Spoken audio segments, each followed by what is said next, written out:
Good afternoon and welcome to From Where We Are, stories of news and culture through the lens of USC and Southern California. I'm Jack Kruger coming to you live from Studio B in USC's Annenberg Media Center.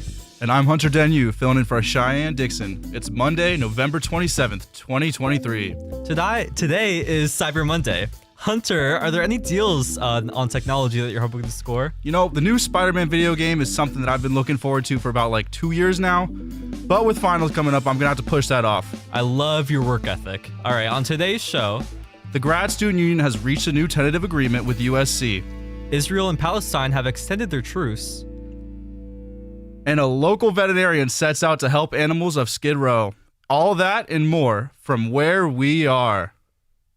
But first, these news headlines. From Annenberg Radio News, I'm Nabai Sais. With 5 stories in 5 minutes, 5 quick hits so you'll know what's happening at home and around the world. The Saturday evening shooting of 3 young Palestinian college students visiting Burlington on their holiday break was one of the most shocking and disturbing events in this city's history. A 48-year-old man pleaded not guilty after being arrested on Sunday afternoon in Burlington, Vermont for allegedly shooting 3 20-year-old college students with Palestinian descent. Jason J. Eden was the suspect who was detained. Burlington Chief of Police believes that this shooting can potentially be a hate crime, as 2 of the men were wearing kufias at the time of the shooting. Abed A. Ayub, National Executive Director of the American Arab Anti-Discrimination Committee, wants authorities to investigate this as a hate crime. He said, "We know law enforcement has to go through their own processes and make their own determination. But, in our opinion, we strongly do believe that the identity of the victims played a role in them being targeted." A Sumatran rhino named Delilah gave birth to a critically endangered 25-kilogram male calf in Indonesia's western island of Sumatra on Saturday. This is the second Sumatran rhino born in the country this year, which adds on to their population that holds fewer than 50 animals. Most of the remaining rhinos live on Sumatra and several are in captivity. The rhinos are threatened by destruction of tropical forest habitat and poachers who kill animals for their horns. California is examining the benefits and risks of using artificial intelligence in state government. The benefits include exponentially improving service delivery outcomes and increasing access to and utilization of government programs, according to the State of California Benefits and Risks of Generative Artificial Intelligence report. On the other hand, leaders such as billionaire Elon Musk are cautious about AI and believe that it can lead to the destruction of civilization. Musk thinks that humans being too dependent on automation can lead to them forgetting how machines function. I used to love this town. General, we are discovered. Good. Front. The Walt Disney Co.'s Wish was expected to take over the Thanksgiving weekend box office, but The Hunger Games, The Ballad of Songbirds and Snakes, led ticket sales for the second consecutive weekend. The Ballad of Songbirds and Snakes accumulated 28.8 million and 42 million over the 5-day holiday. Wish had underwhelming numbers.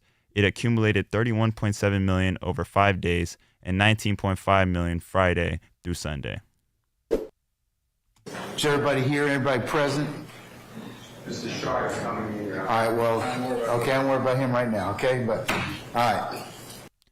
Rapper Young Thug will confront an Atlanta jury on Monday to determine whether he was an important figure of criminal street gang Young Slime Life. Young Thug was arrested in May 2022 on charges of participating in gang activity and violating Georgia's racketeering law. An updated 65-count indictment charged Young Thug with violation of the Georgia Controlled Substance Act, possession of a firearm during the commission of a felony, possession of a machine gun, and drug charges. If Young Thug is convicted under the RICO Act, he could face a maximum of 120 years in prison. And that was Nebai Isaias with some of today's top headlines. The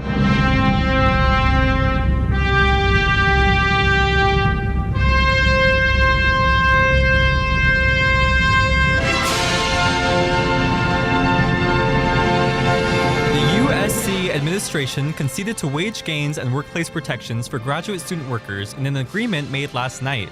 The tentative deal is set to go into effect after a ratification vote by a majority of graduate student workers. Hunter Denyu has the story.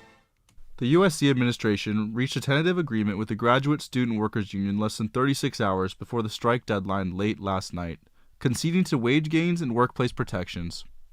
Under the tentative agreement, wages would go up from about $35,000 a year to about $40,000 a year, with further wage increases up to about 25% over the next 4 years. The USC administration also agreed to workplace protections on non-discrimination. This would attempt to enforce protections for graduate student workers who face harassment or discrimination in the workplace. The USC Dean of Graduate School, Andrew Stott, was pleased with the deal and all that it had to offer. So I'm really pleased with it. I think, as I said, I think it kind of reaffirms our commitment to graduate education. I think it's a clear demonstration of the extent to which we value our graduate students. We listened to their priorities, we took them really seriously, and we made substantive offers on every priority that they told us that they had. So this now places USC as among the premier institutions in the country for doctoral education, and that's exactly where it belongs. Step Mays is a PhD student studying environmental engineering. He works as a research and teaching assistant and has organized in the union for more than 2 years. And so I'm really excited about the wins in this contract, and I think it's such a great foundation for, graduate workers to be protected, and, we'll eventually be negotiating another contract and win even more. So you have to get a lot of things right on the first one, and I think we did. When questioned about what he sees as the greatest feat in the tentative agreement, Stepp said it was the article on discrimination and harassment in employment. I think that something I'm very proud of is our article on discrimination in employment, and the ways that it addresses harassment and discrimination through, immediate interim measures, through the grievance procedure, through cooperation between our procedure and the Title IX procedure, and through eventual arbitration. I think that that's a lot of protections. I mean, you kind of combine that with our article on immigration. There's so many kind of new defenses and protections and guaranteed rights for some of the students who are most likely to face them at USC. The bargaining team voted unanimously to approve of the tentative agreement and sent it to the graduate student workers for a ratification vote taking place next week. In the latest Instagram post by the Graduate Student Workers Union, the caption stated the provisions agreed in the tentative agreement, along with a celebratory ending statement reading, "Together, we won." For Annenberg Media, I'm Hunter Denyu.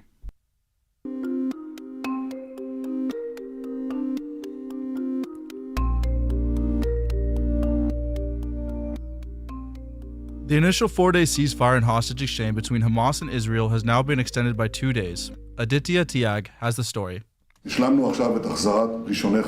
We have just completed the return of the first of our hostages. Children, their mothers, and additional women. Each one of them is a whole world. But I emphasize to you, the families, and to you, citizens of Israel, we are committed to return all our hostages. This is one of the war's objectives, and we're committed to achieve all of the war's objectives. That was a statement given by Israeli Prime Minister Benjamin Netanyahu last Friday, November 24th, after a 4-day humanitarian truce and ceasefire was initiated between Hamas, a militant group that the U.S. government designates a terrorist organization, and Israel. A hostage exchange was initiated Friday, and the truce between Hamas and Israel has since been extended by 2 days. Mark Regev, a senior advisor to Israel's prime minister, confirmed the truce extension had been reached and released a statement that clarified Israel's terms for further extensions. For every 10 hostages released, we're willing to give an extension of another day. And if Hamas will release Israeli hostages as agreed, we will extend. That's the bottom line. Dr. Benjamin Rad, a senior research fellow at the UCLA International Institute, is an authority on government and politics in the Middle East, as well as U.S. foreign policy. He spoke on the Israel government's goals with the war and predicted how long the ceasefire would last between Hamas and Israel. I see it as continuing until it no longer can, at which point Israel has indicated it will absolutely resume its operation and efforts to remove Hamas from power. Israel has 2 objectives. It is to release all of the hostages, and it is to dismantle and deconstruct Hamas as a political and military entity. Rad also spoke on a return to talks regarding the two-state process and stated that he believes it is the key to success between the two parties. So it seems an inevitability that the only way to prevent this from happening in the future is to resume diplomatic talks centered around the two-state process. Whether or not that will happen anytime soon remains to be seen. How successful Israel is in removing Hamas leadership from Gaza. The longer that takes, the more difficult that is, the less likely that we'll see a two-state solution as a viable option, because from Israel's perspective, that discussion cannot be had while Hamas maintains any power or authority. In spite of this ceasefire, acts of violence against Palestinians have continued to intensify across the United States. Yesterday, November 26th, 3 Palestinian college students were hospitalized following a shooting in Burlington, Vermont. Additionally, the Council on American Islamic Relations recorded nearly 1,300 requests for help and reports of bias following the October 7th attack on Israel. This is over a 200% increase in the number of complaints received compared to last year. For Annenberg Media, I'm Aditya Tyag.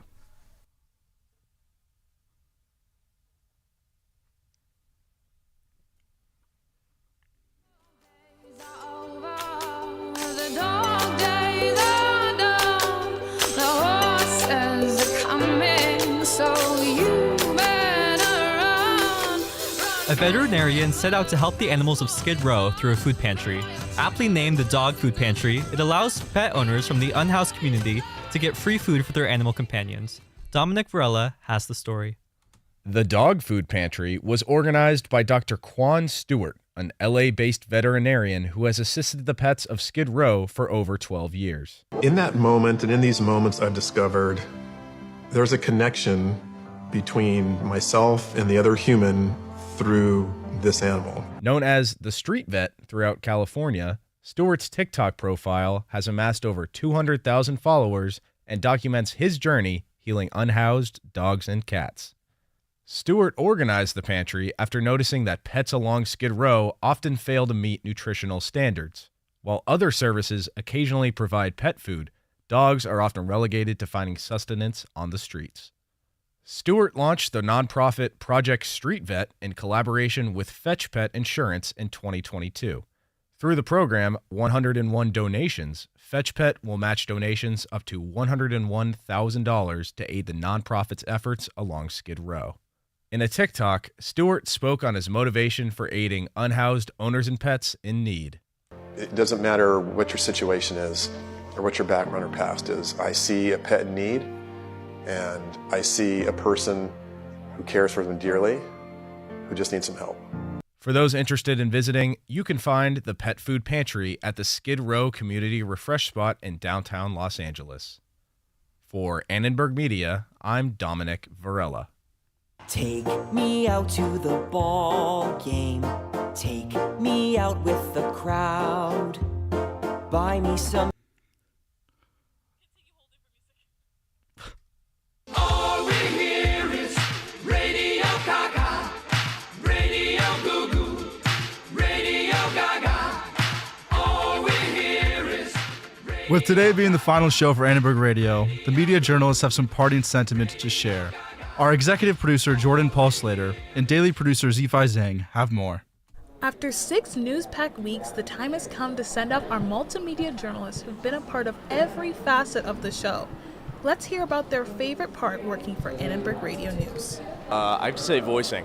I like, being able to add emotion and that sort of thing. So, that's been fun, and just, hearing your product kind of come to life, from script to audio. I think my favorite part about working for radio is learning every single skill set you could possibly need to be a multimedia journalist. Truly, the people are what makes this so magical. This team is insane, and I was so nervous about a 4-hour shift at USC, but these people made it the most amazing time ever. My favorite part about radio was being able to interview people, just getting out of my comfort zone and just going up to people and learning how to, be a real journalist, and also having the freedom to pitch your own stories. Probably just getting to interview people about their interests, issues that pertained to students at USC, and just events that are happening around the world, around USC, around LA. I think my favorite part was getting an opportunity to learn the different systems in radio and then go out and interview and speak to people. It was a really enriching experience. Doing the voiceovers, editing, and getting to see the final product of all the work that all of the students and my coworkers have put through the entire day. And I have also liked going out on like the little missions and interviewing people in the community and really getting to see all the LA has to offer. I think my favorite thing about working in radio this semester is definitely connecting with my peers. I feel like we do a lot of collaborative stuff, working on stories. It's not ever just one person working. It's always a team effort, and I really enjoyed connecting with people that I work with by working on really important stories and also working on really fun stories. I think the variety of stories at radio allows you to connect with a bunch of different people. You just heard from our MJs, Nick Varela, 6 Orange, Nabaya Sayas, Jason Good, Isabel Crespo, Hunter Denyu, and Aditya Tiag. For Annenberg Media, I'm Zifei Zhang. And I'm Jordan Paul Slater. Take me out to the ball game. Take me out with the crowd.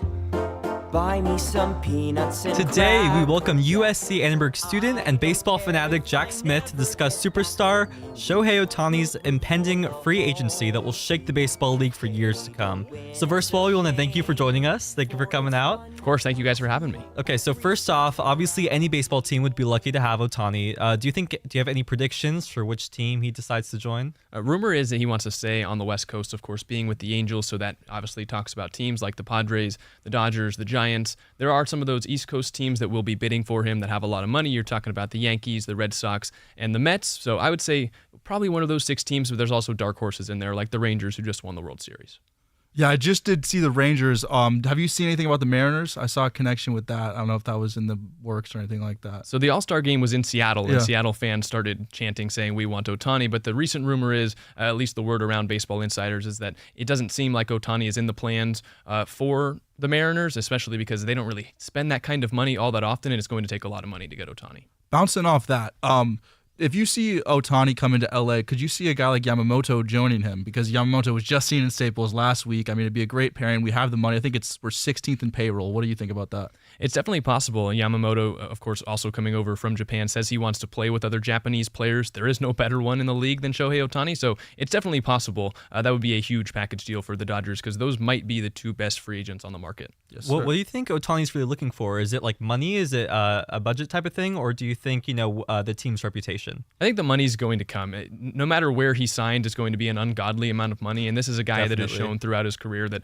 money is not the biggest thing of import to him. I think it's going to come down to a reputation of a winning team. He hasn't won anything, hasn't played a playoff game with the Angels, so he wants to win. He wants to go to a team that he believes he can compete with in the playoffs, maybe win World Series for, because that's something he hasn't gotten with the Angels. I think winning comes first, and money's just going to come because he's that good of a player. Yeah, I agree. Let me think. Wrapping up with that, do you think, I know Ohtani had the recent elbow injury, do you think that affects him going to get $500 million, $600 million? Do you think he loses a little bit of money in this free agency with the elbow, or do you think teams are still going to shell it out no matter what? I think he loses a little bit. He won't be able to pitch this entire season, so that does diminish that two-way thing that makes him so special. But we're splitting hairs here between $500 million and $600 million. It's going to be a record-setting contract. It's going to be a long contract because teams are looking down the road of potentially having him on their squads for the rest of his career, basically all of his prime. So 1 year of him not pitching isn't going to affect what they think they can have for 10 years in the future and how many World Series they expect to win. Maybe he gets a little bit less money, but I don't think the arm injury is going to change his contract around too much. I totally agree. I mean, I think he's so big, not because he has these 2 huge talents, but because he has this unprecedented talent in both fields. So he's going to get a lot of money either way. But yeah, totally agree with what you said. Well, thank you so much for joining us. We really appreciate it. We like your input. So thank you very much, man. Thank Have you. a good one. Of course. Thank you so much. Are you coming to the tree? They strung up a man, they say, who murdered 3. Strange things did happen here, no stranger would it be if we met at midnight in the... Following the conclusions of the writer strikes, a wide variety of movies have just come out. From the riveting Hunger Games Ballad of Songbirds and Snakes to the gory Thanksgiving horror film. Have you seen any movie recently? Is there one you really enjoyed? Well, I just saw The Hunger Games actually, and I really enjoyed it. I saw the 4 previous movies, and I was a huge fan, but those came out so long ago. So I was so happy that there was like kind of a revival. You know, it really brought like 12-year-old me back. What about you? Have you seen any recently? So I have the AMC Stubs thing with my girlfriend, and we go see movies all the time. But this is my least favorite time of year because it's always the horrors, and I hide under the blankets because I can't do it, man. So even just the previews, I'm like losing it. I'm getting through it, but the Hunger Games movie, if you guys haven't seen it out there, go see it. The character development with Snow is really, really cool. But the paranormal stuff, man, is not for me. I don't know about you. What's your opinion on that? So I take it you have not seen the Thanksgiving movie. And I'd never plan on it. I thought it was going to be a little bit cheesy, but I actually did see that one too. It's so good. I love some gore. I love, like, I'm big on roller coasters. I'm big on anything that gets my adrenaline pumping. So, like, I love that movie. I thought it was a great watch. Maybe not for you. Yeah. But otherwise, I thought it was great. What about the other movies? What about, like, Saltburn, Napoleon? Have you heard anything about that? I am a big Jacob Elordi fan. I'm really excited to see Barry Keoghan in Joker, too. So, two really great actors in Saltburn. I heard it's kind of like a weirder film, but I'm willing to give it a try. Napoleon, I am French, so I want to see it, but I don't know if I can sit through 2.5 hours, so I might need to get some snacks for that one as well. What about you? You gonna check them out? I mean, I want to, but yeah, you're right. Movies are so long nowadays with Hunger Games. It's like I'm a big Hunger Games fan, so it's like, you know, I could sit through that 2.5 hours, but Napoleon, 2 hours and 15 minutes of that, you said? Yeah. That is a long time, especially with what I've heard. I'll think about it. But I need a blanket, snacks, the whole 9, yeah. Definitely. I love some movie theater popcorn, so I don't know what it is. We'll see. Yep. But yeah, looking forward to it. All right.